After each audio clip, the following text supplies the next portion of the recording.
فاریہ گھر سے بھاگ کر آئی تھی۔ اس نے فارس کی محبت میں گھر اور پورا خاندان چھوڑ دیا تھا۔ فارس پہلے پہل تو بہت اچھا تھا، پھر فاریہ کے ساتھ اس کا سلوک انتہائی برا ہونے لگا۔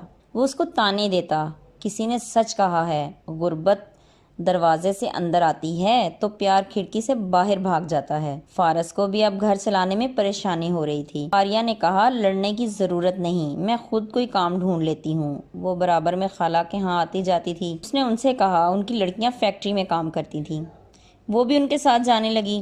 فارس نے اب لڑائی بند کر دی تھی۔ وہ خوش تھا کہ فاریہ بھی کام کر رہی تھی۔ فارس کا ضمیر مردہ ہو چکا تھا، اس میں غیرت نام کی چیز ہی نہیں تھی۔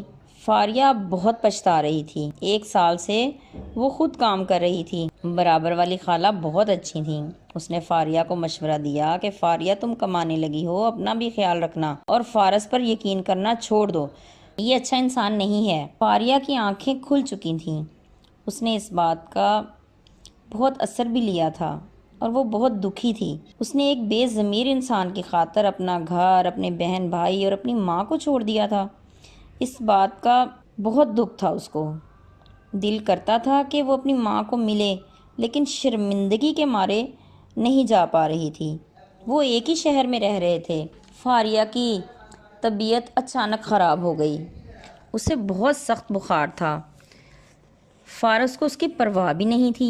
وہ بھوکی پیاسی پڑی تھی۔ اتنے میں برابر والی خالہ آ گئیں۔ اس نے کہا، فاریہ، آج تم کام پر نہیں گئیں؟ فاریہ سے بولا ہی نہیں گیا۔ خالہ نے دیکھا تو گھبرا گئیں، اپنی پیروں پر واپس بھاگ گئیں اور ڈاکٹر کو لے آئیں۔ اسے شدید بخار تھا۔ ڈاکٹر نے کہا، اسے ہسپتال لے جائیں۔ خالہ اسے لے کر ہسپتال چلی گئیں۔ وہ بے ہوش تھی۔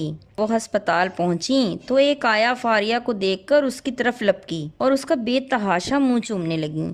کیا ہوا میری جان کو، میری بچی کو؟ خالہ نے کہا، بخار ہے۔ لیکن تم کون ہو؟ وہ بولی، یہ میری بیٹی ہے، میں اس کی ماں ہوں۔ خالہ نے کہا، پہلے اس کو ڈاکٹر کو دکھاؤ، میں سب بتاتی ہوں۔ فاریہ کی ماں کافی پرانی تھی۔ سب ڈاکٹر اکٹھے ہو گئے۔